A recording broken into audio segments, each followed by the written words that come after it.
Yeah. Welcome, Yeah. everyone. Thank you for joining. This webinar is with Oli and Vitomir, and it's going to be about how to develop your daily freediving routine, which is super exciting because you may see a lot of videos out there and hear a lot of different advices, but you still don't really know how to structure your day because it all seems like so long and there's so much. So these guys will help you heaps today. All right. Thank you, Alisa. So I will start with that topic because I put it on the list, this topic, and I want to give you a bit of a background and the reason why I put it there, and also why I invited then Vitomir to join us. It's good to have someone that is coming from or that is an athlete on top level to talk about training, of course. So for those who are here for the first time, my name is Oli Christen. I'm the head of a WAVE program in Molchanovs, or for Molchanovs. So I'm basically responsible for the education part in Molchanovs. And Vitomir is responsible for the base training, so for the daily program, daily training, and is very heavily involved in the Wave 4 level. So that's the level where we talk about competitive freediving. So just to give those guys of you who are not very familiar yet with the system, or let's say also with more like a general approach, modern approach to freediving, there is a thing that we call recreational freediving. So this is all we do for fun, to enjoy ourselves, to improve, but it's not competitive. So we are not going to competitions or want to necessarily get better numbers every time when we dive. So that's one part of freediving, which is Wave 1, Wave 2, Wave 3 freediving, instructor training, and being an instructor. This takes care of the recreational freediving part.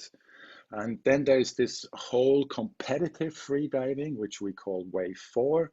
And that's where you learn all what could and maybe should be added to your training, to your diet, to your preparations, to your yearly training cycles, and so on, with the goal to compete as a freediver and improve, and maybe even have like long-term goals in 5 years, 7 years, 10 years, and so on. There's of course a big overlap between those two areas, and we will have a few statements probably for you, which might be quite surprising.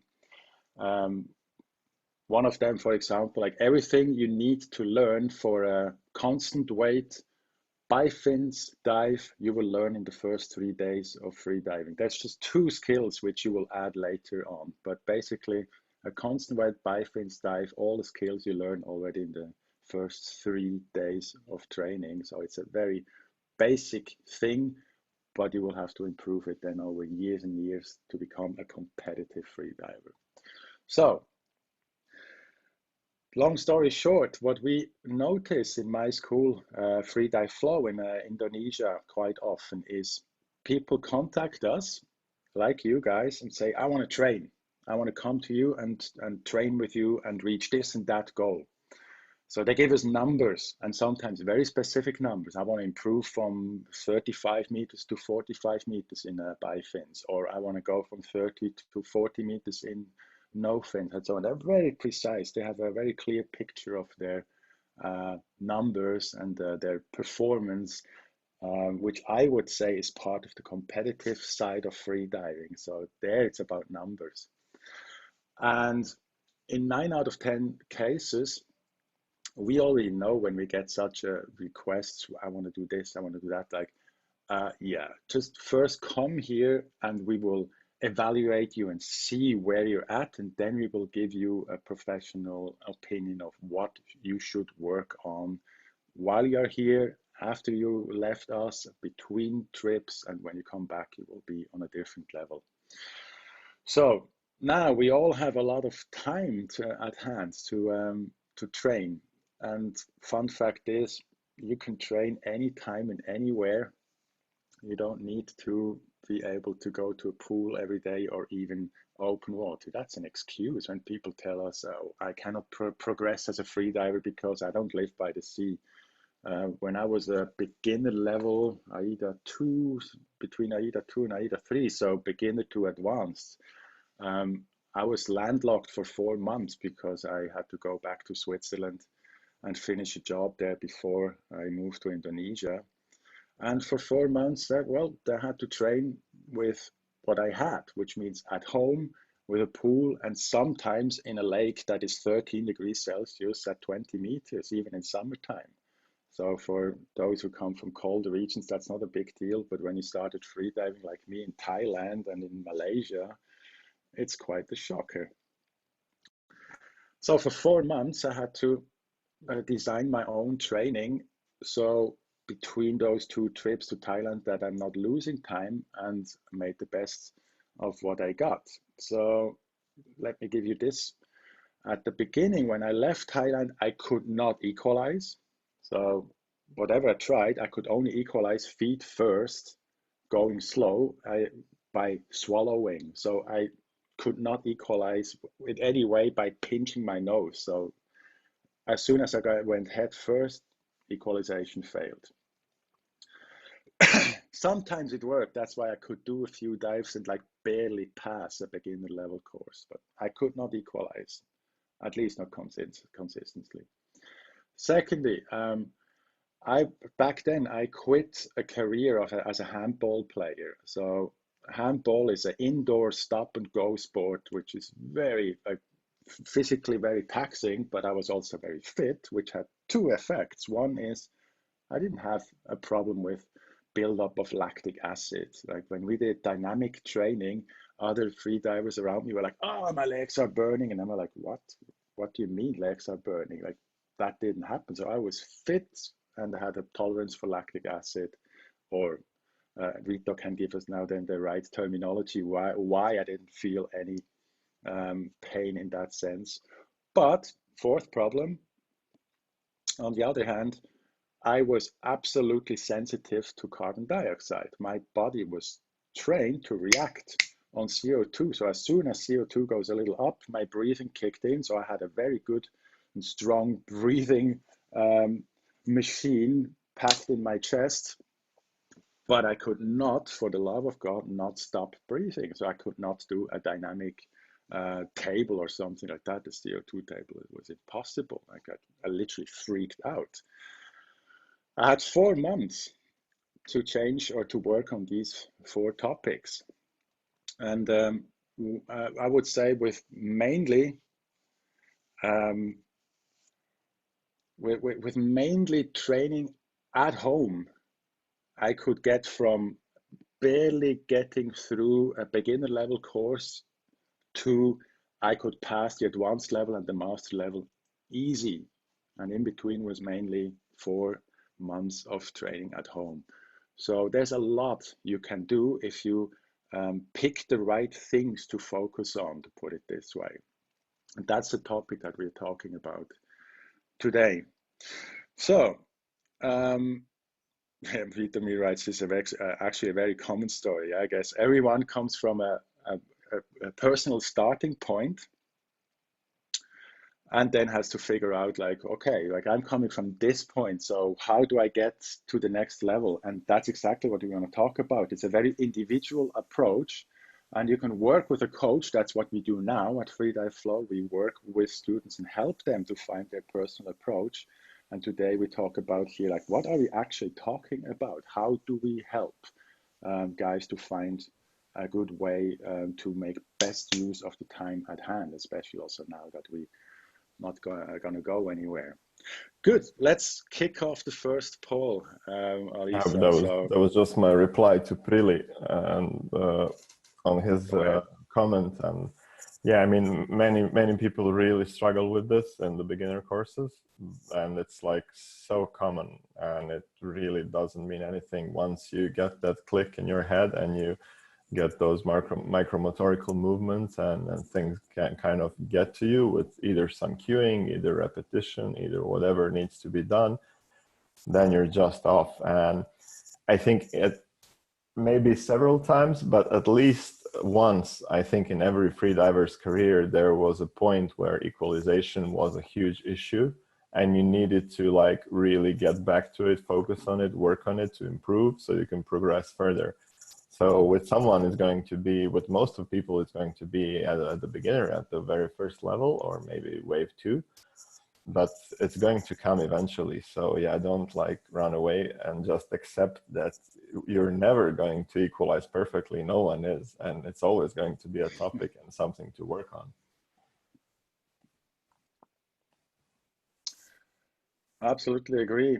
I have to get back here. Hang on a second. Okay. Equalization is all, but I would even say in equalization, it's the same again, that when there's a problem, which is very common, absolutely agree with that. I don't know almost nobody who never had a problem with equalization. But the question is then also what to work specifically on equalization. That's also a thing that we get. Guys contact us, are like 35-meter divers or 30-meter divers, and they contact us and say, so now I want to learn and improve the mouthfeel. And I'm like, okay, we can do that. But once they actually start training with us, I can see, or one of my instructors can see right away, like that's not the issue. The issue is actually that the basic technique of their frenzel, or even it's not pure frenzel what they're doing. They're still cheating with Valsalvas, or where they are activating their abdominal muscles or while equalizing. So they diagnose, yes, I have an equalization problem, but the consequence that they draw from it is like, I need to learn mouthfeel because I'm a 30-meter diver, is very, very rarely actually the case. It's normally, it's like, no, we have to work on the basics, on the fine-tuning of your frenzel technique. And once this is sorted out, they're already way improved. And once the frenzel technique is fleshed out, then you are already way beyond recreational freediving. You don't need a mouthfeel to do a 40-meter dive or even a 50-meter dive if your basic equalization technique is good. Exactly, yeah. There are people that equalize frenzel all the way to 100 meters, and I think if your technique is really good, there's no problem in getting away with it. But sometimes it's hard to realize that reaching 30-40 meters, your technique is wrong, but then you heard about this thing, mouthfeel. Okay, why don't I learn the mouthfeel? Okay, you learn some mouthfeel skills and it gets you, I don't know, 5-10 meters ahead. But if you haven't sorted out the basics, it's just gonna get you stuck again. Yeah. And it's very easy. It's like in different sport. It's always the first thing that comes to someone's mind is, okay, I need to get stronger for this. It's easier to get stronger than to get better technique, but getting stronger will just get you so far. There are limits to strength, and like getting really good with technique, that's going to take you much further in every sport. And it's perfectly the same in freediving. There are many ways to cheat, like equalization up to 50 meters. You can practically get anyone to like forcefully get themselves to 50 meters. But what are they going to do? They're either going to get injured or get stuck there and then get frustrated, and that's not going to go anywhere. I was just going to say that there's a danger of injury, especially in freediving. If you cheat, if you are applying or abusing techniques, like I always say that the mouthfeel, as soon as you give someone the gift of mouthfeel, it's actually you give him a hand grenade, and you pull the pin already. Because if you're not like absolutely responsible and don't know what you're doing, what you have now with this mouthfeel, you will get hurt. You will hurt yourself. As with the mouthfeel, for those who are, just to finish that thought that you know what I'm talking about, is with the mouthfeel, if you manage the mouthfeel right, but you are not ready physically in your flexibility and relaxation, you can dive to a depth where you will hurt yourself very easily. So it has to go hand in hand with your knowledge, your technique, and your flexibility. That means also training level and so on. This has all go hand in hand. If you just use one technique like mouthfeel as a shortcut, you might, most likely you will get hurt. Okay, how about we fire off the first poll? Let's do it. There we go. So the first poll is for you guys to give us a bit of an overview. What is your focus in dry training? So when you are at home, like now, or you can maybe also go for a run or so, what are you focusing on? And notice that you can give several answers here. I'm not going to answer, so I don't want to contaminate the answers. So you don't need to pick one. You can pick several ones. Don't pick all of them. That would be a bit. So the question is what you focus on. Where do you invest most of your time and effort? These poll things are really cool. Yeah, they're super cool. We have about half of the people who already voted. So let's wait for another few seconds. You can also write to us in the comments or in the chat if there's something that you are investing a lot of time, a topic that is not on the list, which is well possible. I mean, that's not a systematic list or something that we put up here. All right, 70% answered. A few more people, if you like.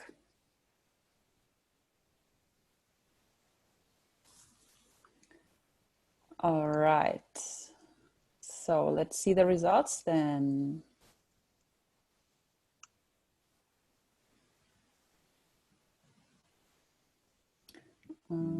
Okay. Now you should be able to see them. Cool. So the three winners are fitness, CO2 tolerance, and flexibility. That's the most ones. All right. Is there any, and so far nobody has added something in the chat that we missed a whole big topic that we should touch upon here, right? Yeah, Good. that's correct. I'm just going to take a quick note because they're going to disappear. So fitness is the winner, or together with CO2 tolerance. And then we have flexibility. Okay, and then the next one will be, and I'm very happy to read that, relaxation is number 4 already. Yes. Seems like the messages are coming through. Alex is writing nowhere to equalize even with the best techniques. I think you have to specify a little what you mean. Well, I think he means like that the reverse packing and flexibility to do so is the limiting factor for many people. But I'm trying to answer him that that's exactly the case. That is technique. If you are relaxed enough and you know how to frenzel, how to reverse frenzel, that's just technique. And basically what happens is people get stressed, and with stress comes tension. And this is the factor that limits them in depth. If they could, most of them could do it pretty well on dry, or maybe not, but then they know exactly what to work on. But there are so many divers that on dry skills, they are very good and they know how to perform. But when they get to 50, 60, 40, whatever it is for someone meters, they just get stuck. And that's exactly what this is. It's relaxation or technique. This is technique training. When your technique is really good, then you can perform at anywhere. This is exactly, I always put the relation between other sports. It's not that someone who does free throws or 3-pointers in basketball, it's not that he is kind of winging them or making lucky shots at the game. He has already done it 10,000 times on practice. His technique is flawless. And this is why he can perform at a high level, at a high stress game. And this is also in freediving the case. It's not just learning something and doing it once and then expecting that this will work. It's not. You need repetition. You need to work more. And relaxation is just like that. People really underestimate the mental training, which is relaxation is a part of that. It's not easy getting to a level where you can just relax at any point, at any competition, at any depth. It takes practice. And for some, it's going to be faster, of course, but for some, it will take years of practice. That's the same Before we thing. get to the relaxation, Vito, I want to pick up what you just said. It's the amount of training, the miles that you have to put in, the time that you have to invest in training. So that is the next poll or the third question. I don't remember the numbers, which one is which. I would be interested in how often do people train? So you can see it, which one is which, Alisa?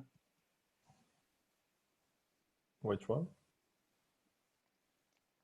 I don't see the polls.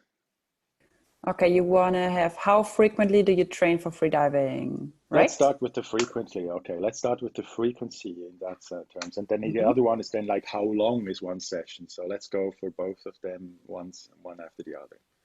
Okay, so how do you guys actually train? And that means every form of training, what we already now touched a bit.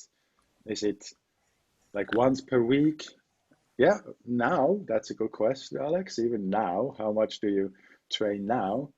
I would actually go as far, it doesn't matter if it's now or if it's in normal life where we can go outside. Like, what is your goal? Put it this way. How I often? agree, yeah. It's just, you know, whatever The situation time sure you has have for changed. training, the content of training will change definitely if you don't have access to Exactly. water, but you are still in training. That's the point where we want to go, huh? So All first right. question, the question is how often? And now the next question is very closely connected to that. How long do you actually train? So first of all, how often? Let's have a look at the results here. Yes, please. There we go. Daily wins. Wow.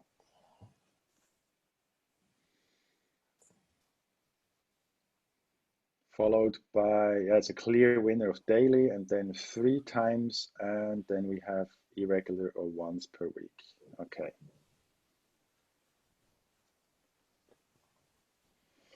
Good. And now connected with that, tell us how long is a session in average?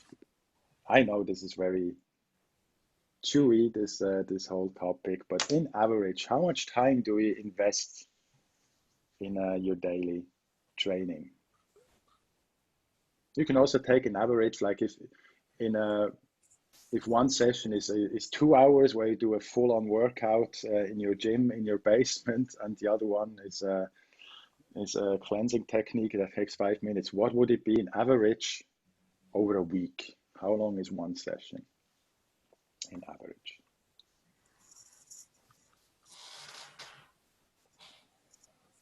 All right, we have about 65% that voted, and I'm gonna close it now.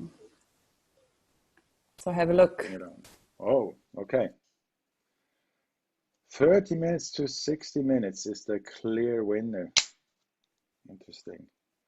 And that means, and also the winner before was daily. So can we go for, you invest daily between half an hour and 60 minutes. That's the sort of the combined winner of this question. That's a lot.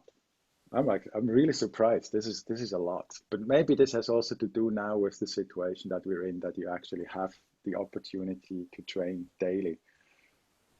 So, Vitomir, what you said just before when the question came up, hang on, do you mean now or do you mean in general in normal life? Can you touch on that one again?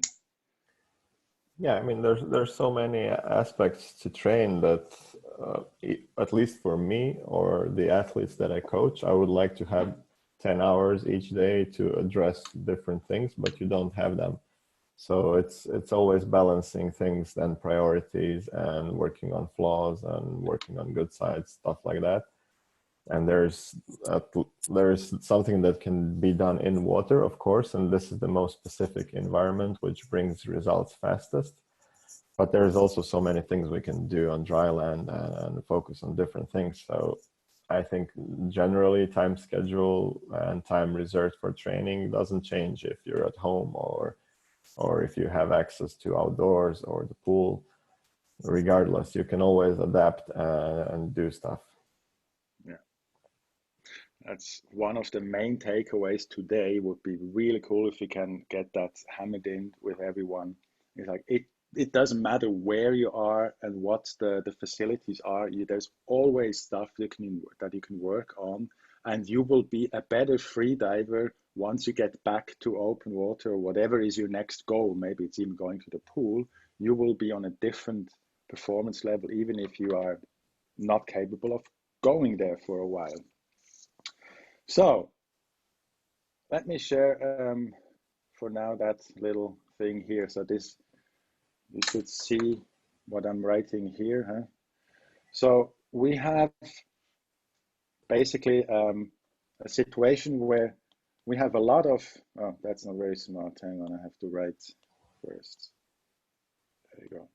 So you can see this. So we have a lot of fitness training. Huh?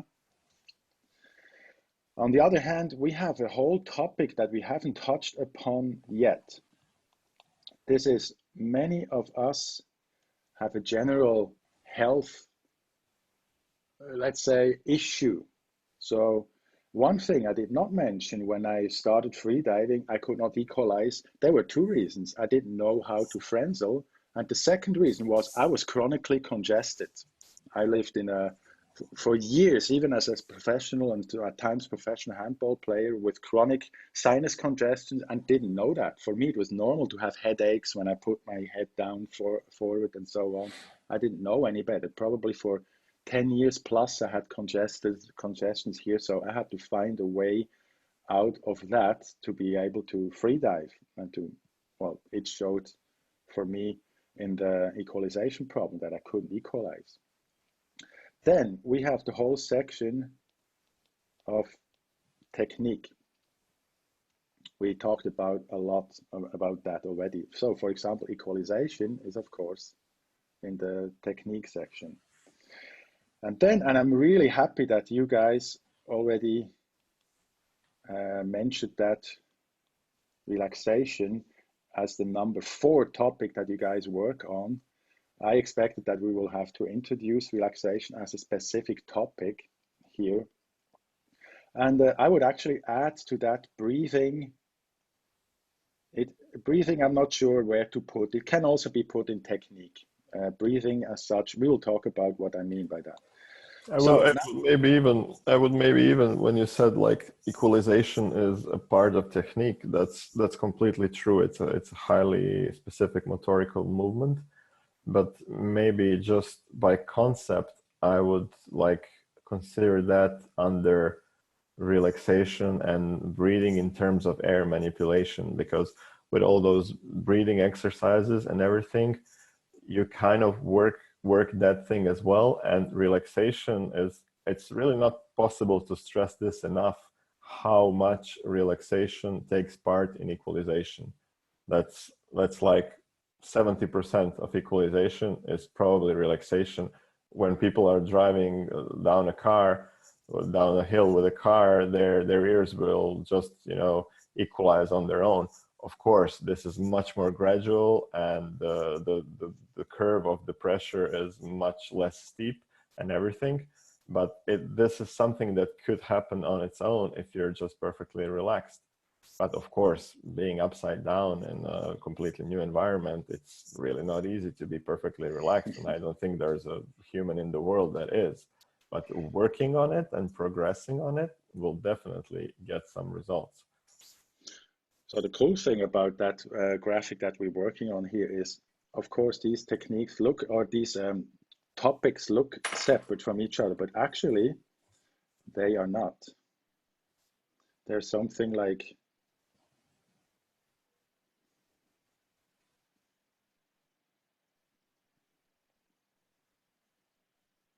this. So they are overlapping. That's not a very beautiful sketch, but you know what I mean. So technique, if we look at equalization, so let's say equalization is one of the main techniques. It's pretty obvious that there is a big overlapping part here.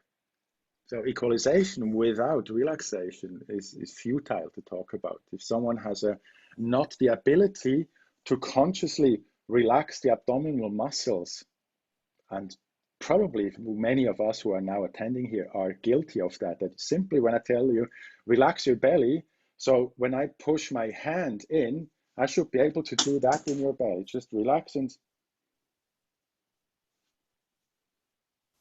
massage that. There should be no resistance. You should feel like I call it a fat Buddha normally. So I call it a belly dance. the belly dancer. That's the same thing. Just It's complete control. The complete control of relaxing the muscles. So you should be able to push in your whole hand under the ribs, or to start with, just with the thumb or the finger into your belly, and it's soft on demand. Not, oh, hang on, I have to find this. Where is it? And so on. That's what we talk about. That this is a technique. You can actually even say relaxation can be a technique. Don't try that on a full stomach. Yeah, maybe not. I just had 2 coffees and a breakfast, so, and I still can go somewhere, but I wouldn't go into a Nauli cleansing technique right now or something like that. Okay, question, guys, for you that are listening. How do you train relaxation? How do we improve relaxation? Many of you said they are doing as number 4. You came in and, with relaxation. That this is your main focus, or the number 4 focus, but how do you actually train it? I'm interested, which are the techniques, the training forms, the regimes that you know and use in your training to improve relaxation. So write that in the chat here and see which ones come in, please.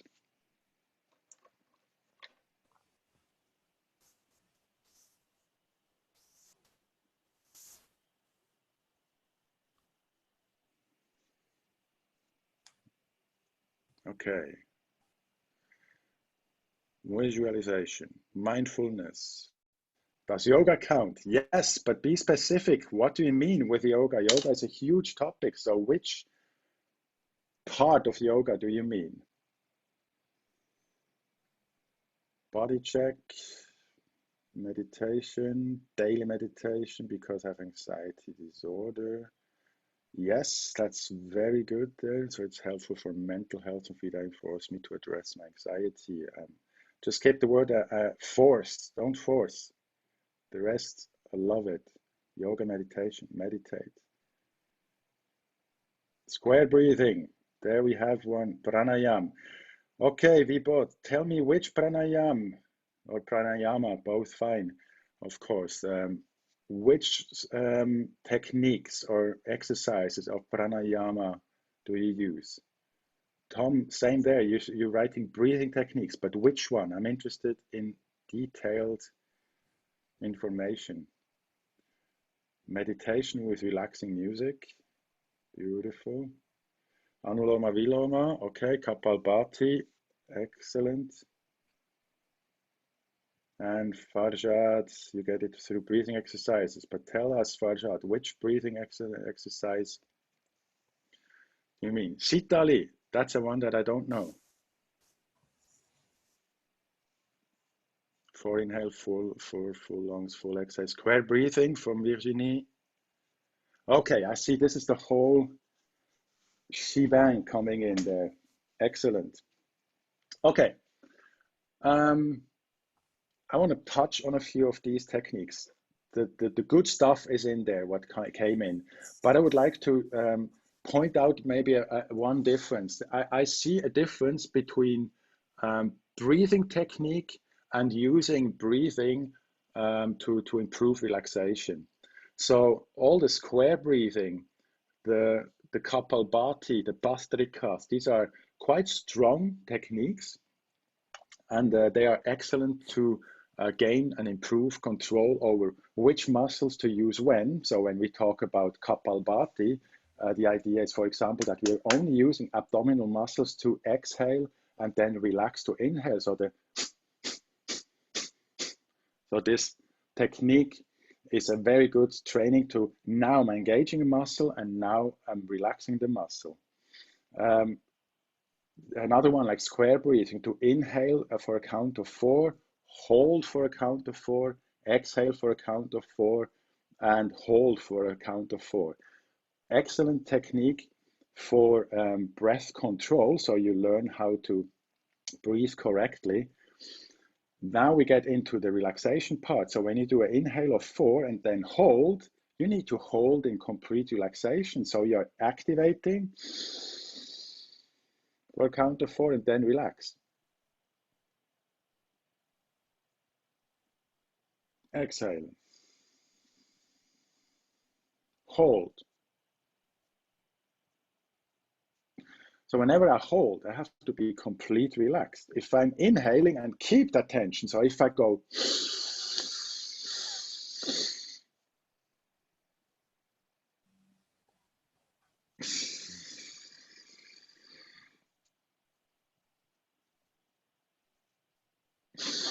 so if I keep that tension that I use to breathe, breathing means activity, inhaling means activity, exhaling means relaxation, holding also means relaxation.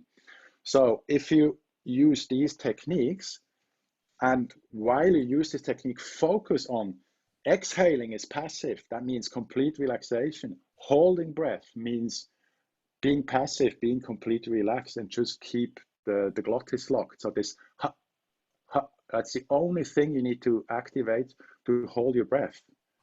The rest, completely relaxed. Now we are entering specific relaxation technique. When you do techniques like square breathing on a daily basis, and now we get into the training frequencies, but yeah, let's not get too distracted in the beginning.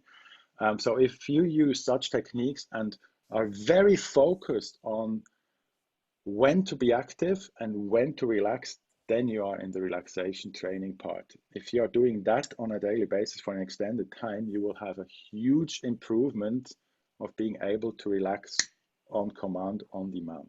Same goes for the body scan. If you are doing daily body scans, it's the same thing like lifting weights. The more often you do it, the better you get at it, as long as you do it very specifically and focused. So one body scan per day in a very focused manner will improve your ability to relax instantaneously, for sure. That I can guarantee you that. I would just like to say as yes, well please. that so all these things are everything that's connected to breathing. I would put more to breathing technique and like making aware of your breathing. And breathing is a big part of relaxation, because this is something that's both something that you consciously do, but something that you subconsciously do as well. You don't have to think about breathing and you're still breathing, but you can also manipulate it with your thoughts. You can hold your breath, inhale, exhale on demand. So this is between our conscious and subconscious mind. And this is why we use breathing so much to kind of, this is our door, the most obvious door to this realm of unconscious mind. And right here, we can enter so many triggers for relaxation. While breathing, we shift between our sympathetic and parasympathetic systems. So while we exhale, we give more attention to the parasympathetic system. And this part of the autonomous nervous system is very much involved in relaxation. But it's not always going to be available for us just to input, and especially while freediving. This is why we have so many other techniques in order to get more subconscious and more relaxed while we do it. It's a matter of playing with relaxation as is, but also with focus, with being highly focused or not being focused at all. Many people said meditation, and there's so much. Meditation is like the joker, the standard word for, you can describe so many things with meditation, but there are you can, like me as a coach, I cannot guide someone and tell him, okay, now you're going to meditate for 30 minutes. And like, he's like, what am I going to do? What does this mean? There are so many forms of this. Someone said mindfulness. That's one technique. That's really nice. There are also many parts of mindfulness as well. But and now people have time and you can Google. And right on my first courses, I introduce many different techniques to play with your attention and to play with your relaxation. And there is the technique of sounds, the technique of where you use your visual field, the technique of colors, how you can use colors and imagining colors in different parts of the body in order to get more relaxed. There's also like this tactile technique, like feeling heavy or feeling hot, feeling cold, feeling light. You can play around with that and play with your receptors. There's also like what else did I forget? Yeah, there are things with counting and focusing thoughts around rhythm and counting, and autogenic training, of course, body scans. That's the most obvious ones, but very effective ones. And what I think is the best for all athletes and recreational and athletic, and like at any level this is useful, is to try. The more you try them, the more tools you have in your bag. These are just cueing exercises, and once you find your cue, you will see how your body reacts. Is it maybe visualization? What kind of visualization is it? There's so many kinds of visualization and ways to learn and to teach visualization. It's a very advanced technique, and like with everything, you should start with the basics. And once you get your cue, then you need to perfect it. And then, like Oli said, it just becomes a matter of a couple of seconds, and you can really control your relaxation state and very, very efficiently. But it's repetition and it's getting attention to it. This is part of mental training, which needs to be addressed with time and effort, same as you do with fitness. Going to the gym once or reading about it is not going to help, but going persistently over a period of weeks and months will get some results. Yeah, and it's completely the same thing with this. And this is, I think everyone will agree, this is such a big part of freediving that it's impossible to emphasize it enough. Cool. That's the problem, actually, that there's so many techniques out there and training methods that we have to make a decision. We only have a limited time. We have limited resources, how much we can train. So what we did in the Molchanovs system is basically we decided which are the most promising techniques. For example, when you talk about relaxation, we work with 3 techniques. So in the beginner level, we work with body scan. Then we move on to mindfulness on the second level, so wave 2 course. And on wave 3 course, we go for the decentralization of focus or attention. So the opposite from focus is going into complete deconcentration. 3 techniques, and you can spend your life on these 3 techniques. It's not the only possible answer to all these questions, of course, but that's what we're rolling with, because yeah, the Molchanovs system has the name of the strongest freediver in open water on the planet right now, and he works with these techniques, and it seems to work from the first day beginner level all the way to world record attempts. So okay, someone just said in the comments like a suggestion to use the Insight timer for meditation. All these guided meditations, they're passive. So they're just good like to passively relax on your own. But in order to train this, of course, if you get more and more to this state, someone calls it meditation, someone trance, someone, I don't know, whatever. There are so many ways. In sport, it's used flow or peak performance, or there are many ways to call this state. But if you're getting into it passively, it will definitely help to more easier to slip into it. But what matters is training how to get into that actively. And that's a very important part of competition training. But also, like every free dive is like a miniature competition with yourself. And this is why it's done, but it needs to be trained actively. You're not going to have the app and the music in your ears when you're in the water. But if you like learn how to use your triggers, if you really perfect the body scan, and you're just going to be able to like get into it, you'll just be efficient in what needs to be done. So before we go in all to, there's a few more questions, and if you have more questions, please drop them now in the Q&A or in the chat, and we will get to them. So before we get there, I would like to sum up what we discussed, so you can have a takeaway for you guys. So let's start with, let's put it this way. When Vitomir and me yesterday had a chat about this webinar here, we were both going to the point like, yeah, actually the message is, if you are free diving between 40 and 50 meters, you don't need any fitness, you don't need fitness training. What you need is a great technique and the ability to relax and be healthy. But actually, fitness comes later. To train physically or even mentally, well, mentally I wouldn't probably go that far, but physical fitness is not really an issue for, I would say, at least a 40-meter dive. Vito suggested even a 50-meter dive, but that's actually then in the details. So everything less than 50 meters is a matter of technique and relaxation. First takeaway. Second takeaway, if you train daily.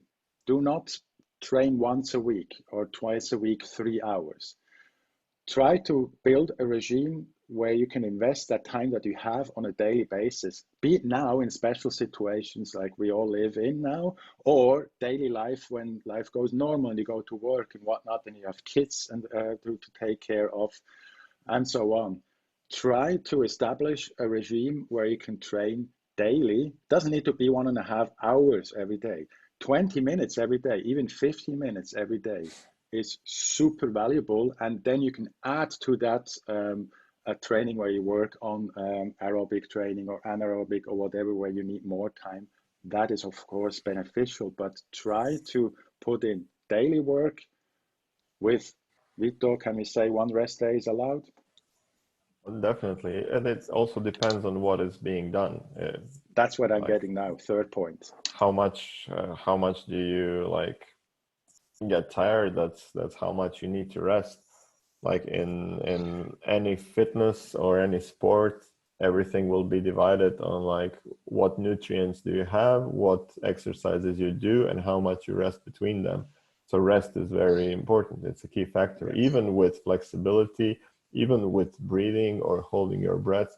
And I would say especially with that, because this is very taxing on your nervous system, and your nervous system needs to relax, because overtraining your muscles, that's easy. Overtraining your nervous system, that's going to be hard to recover. Yep. So here we are again with our favorite graphic. So 50 meters is technique, huh? Number 1. Number 2, daily and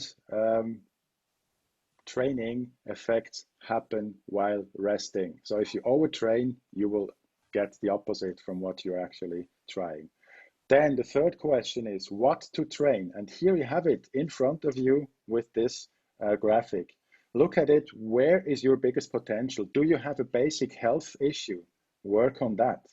So if that is a problem for you, like it was for me with chronic congestion, I had to find a way to solve that, okay?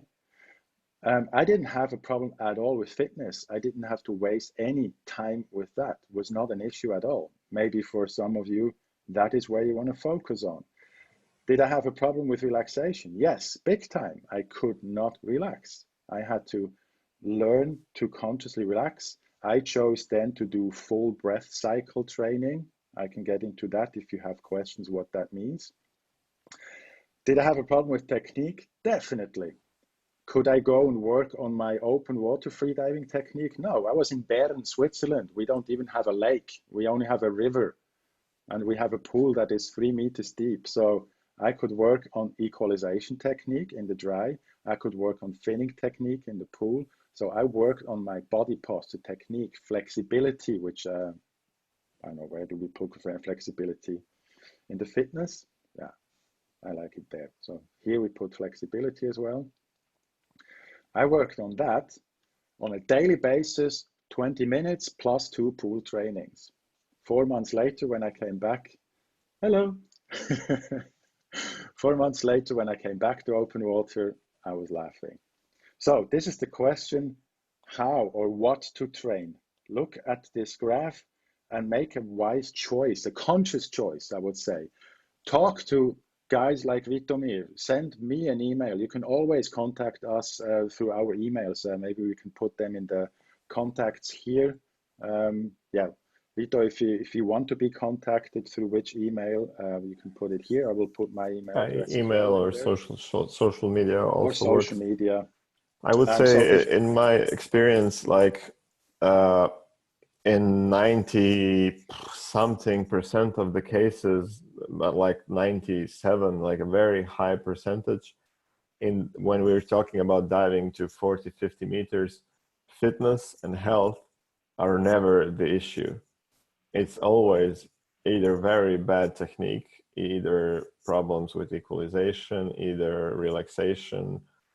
It's always something like that. And in most cases, I would say that relaxation is the biggest issue and the biggest thing to work on.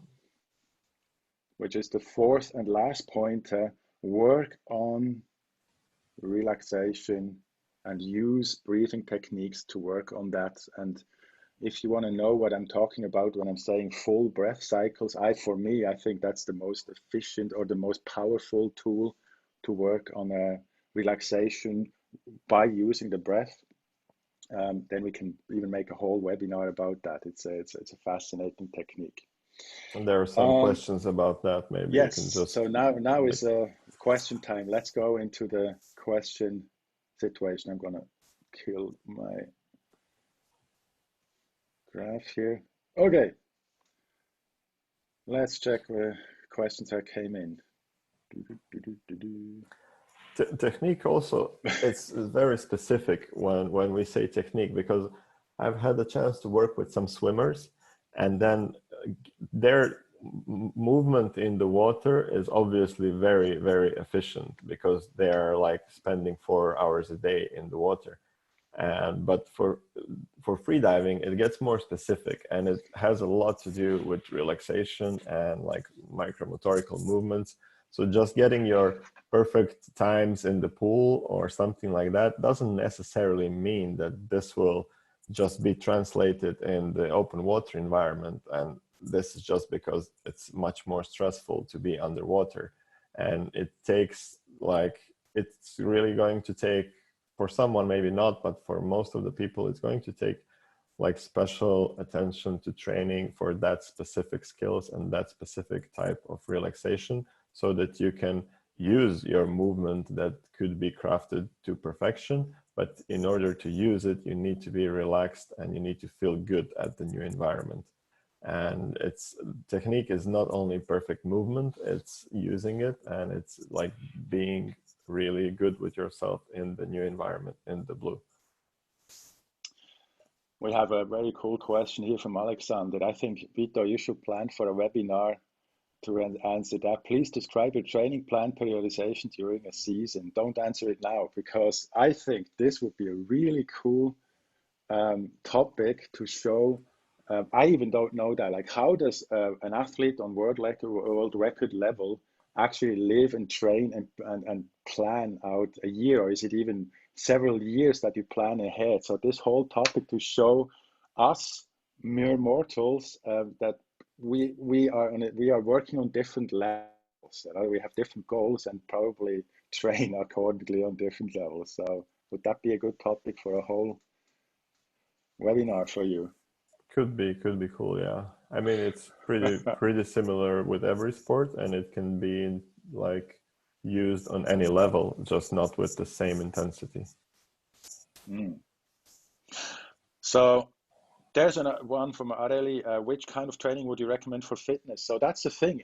In Molchanovs Freediving, we have this thing called base training, and that's what you can follow, and you should follow and should use. So to work on a daily basis with what you got. So if you're in the dry or in the pool and in open water, we cannot tell you that, like as a general rule, what to work on.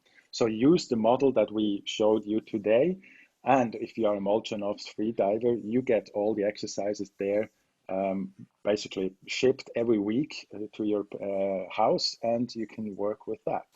Base training will soon be hopefully extend it also to like gym environment and pool environment. You already have like basic base training for pool, for open water, and now we are focusing on dry base training that you can do at home with no gear necessary, and that's focused on general fitness and specifically on freediving with some breathing skills, with some apnea skills and dynamic apnea skills and stuff like that. So right now, because of the circumstances we are in, we're kind of focusing to be accessible to all. So you don't need any equipment, but with time, this is going to expand to people that work out in gyms. And when this is all over, we're definitely going to need something like that. And it's also divided in various levels. So you can take like beginner level or advanced or even more advanced level.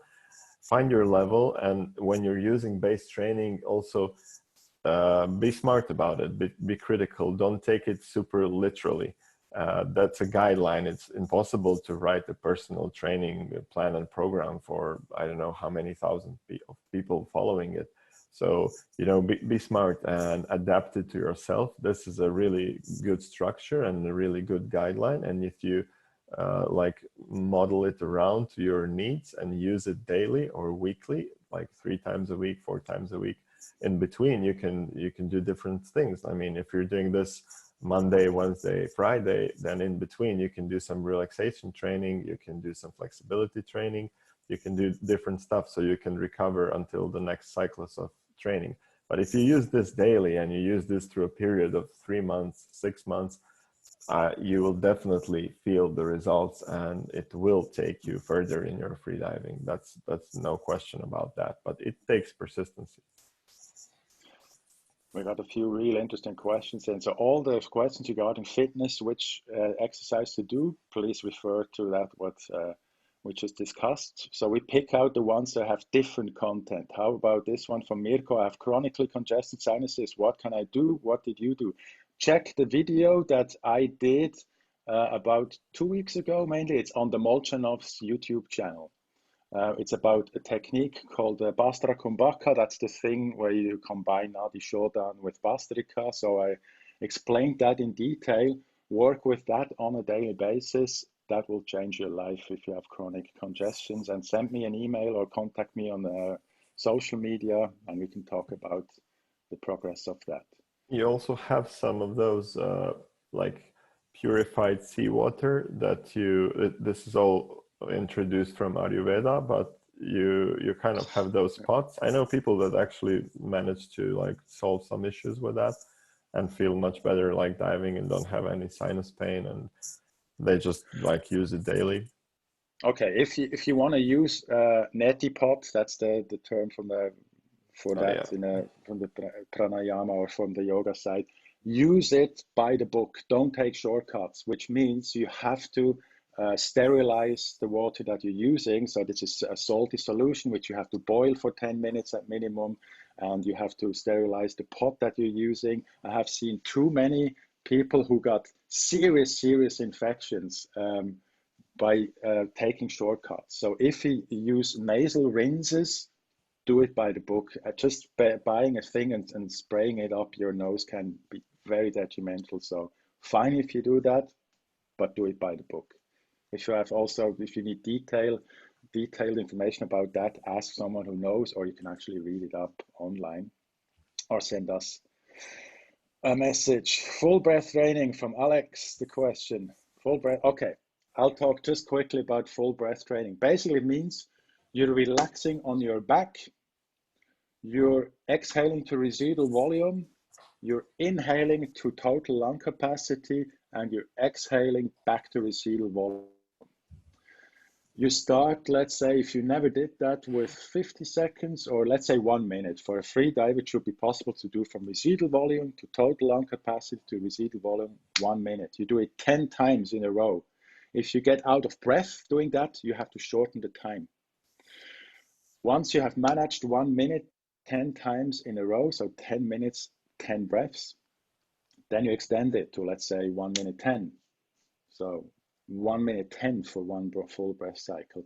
And whenever you can do 10 repetitions in a very comfortable, and there's the point, relaxed way, you can extend the time, and you can go for easily 2 minutes breath circles. So you do 10 breaths in 20 minutes, and even longer, you can go up to 10 breaths in 30 minutes.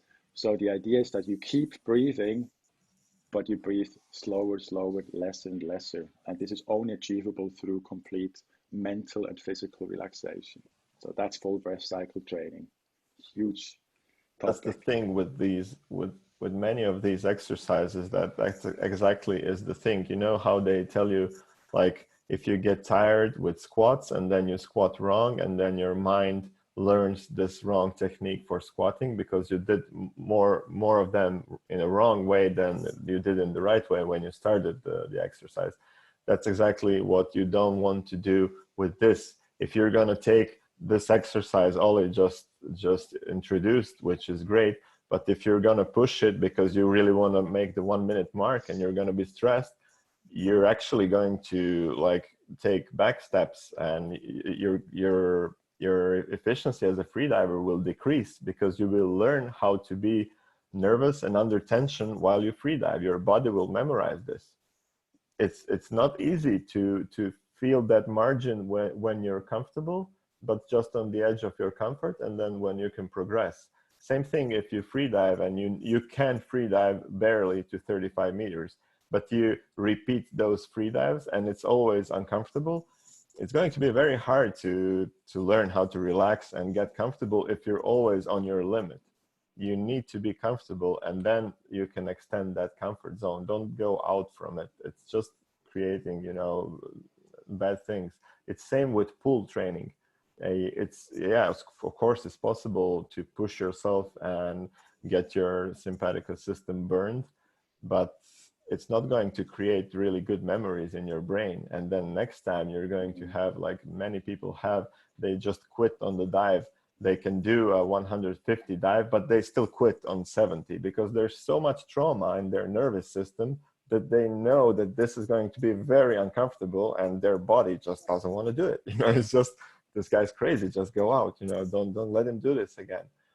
It really takes time to be comfortable with these things, and takes time to progress. Like, it will come in due time and with experience and with a good pace and good technique and good relaxation.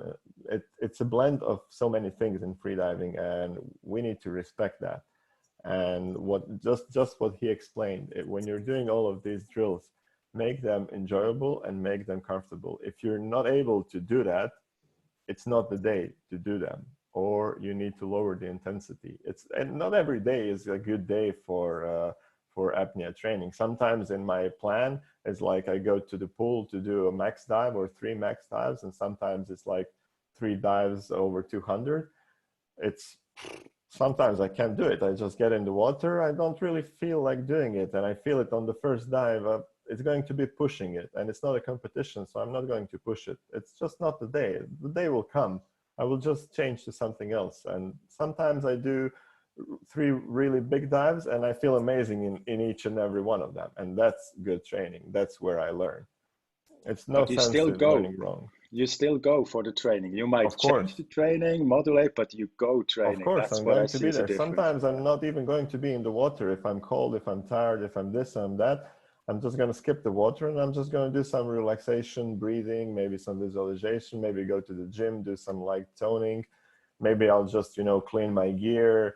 Maybe I'll just do, sometimes I will only do countdowns.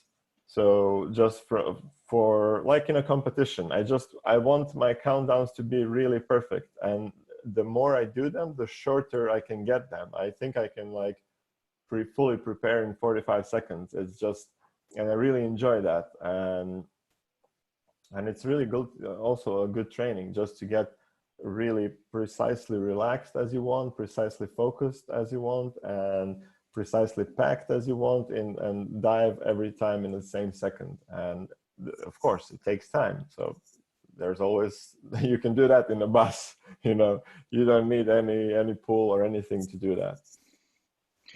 Just asking quickly, do you have to be somewhere, Vito? Our time is up. I'm fine. I have time to answer more questions. What about you? We can do a couple more questions, yeah. Okay, good. because there's a very important one that came, or it's actually a good statement from Prilly. But I watched the Molchanovs videos, walking apnea, and Adam Stern's video about dry apnea. Both said apnea is only for 2 to 3 times a week. Yes, that's very important. So the daily training is only for breathing, relaxation, fitness, and health. Very good point. As we mentioned earlier, the benefits of training comes in during rest. So if you don't rest, you will go into an overtraining situation, which is very detrimental for your training and for your health. So you have to make again about also talking about the graph that we looked at earlier. What actually is training? So things where you are, can we say, stressing any of your systems, then you also need to rest from that. So if you do weightlifting, you need to rest these muscles afterwards. I don't know for how long, what is recommended, but Vitomir can tell us that. But if you do a relaxation technique, this is not something that is stressing your system, so that you can do that on a daily basis. That's where the daily training is very important. So for the physical training, Vitomir, what's the current? So this is of course individual, and it's very dependent on what we are doing, what skill are we developing. It's not the same if we're using some exercise to help us with our aerobic endurance, or a power endurance, or power, or freediving, or apnea. Every skill has a different compensation time, and it's dependent on the skill and on the intensity of the skill.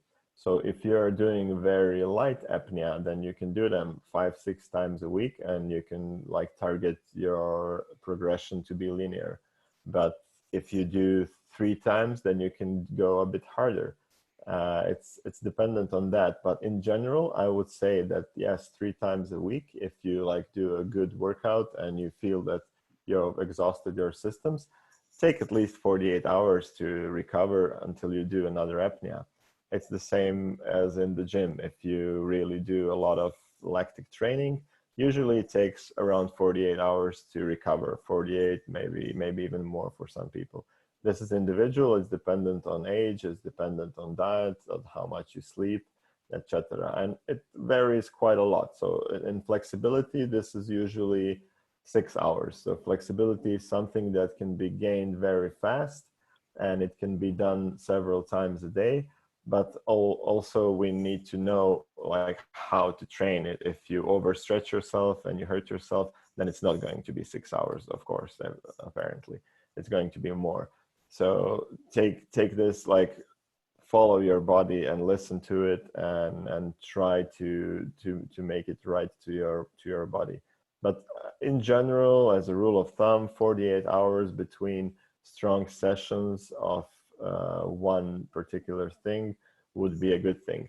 That doesn't necessarily mean that you should not do anything next day. If you did a really good walking apnea session on Monday, you can still do some body scan training, some equalization tool training, and maybe some breathing exercises on Tuesday, and then on Wednesday you can be ready for another strong apnea session. And then on Thursday maybe you'll go to the gym and you're going to do some power sessions. So it's all about how to arrange your weekly microcycles. And I guess this is also something that could be addressed if we do that yearly periodization plan. In order to know that, you need to know how to structure your medium cycluses and your microcycluses, and within them, how to like set your trainings apart, when to do what, and how much to recover between. That's a whole different topic. I'd like to pick one more question from Alex, and then also Augusto.